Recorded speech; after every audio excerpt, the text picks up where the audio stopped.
જય શ્રી કૃષ્ણ. વિષ્ણુ ભગવાનની જય. રાધે રાધે. એકાદશી માતની જય.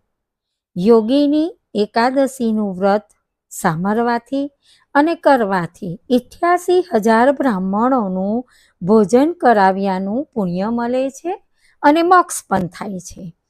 આ એકાદશી કરવાથી રક્તપિત્ત થયો હોય તે મટી જાય છે. એ દિવસે દહીંમાં સાકર મેળવીને તુલસીપત્ર મૂકીને ધરાવાથી સુખ સમૃદ્ધિની પ્રાપ્તિ થાય છે અને પરિવાર સુખી થાય છે.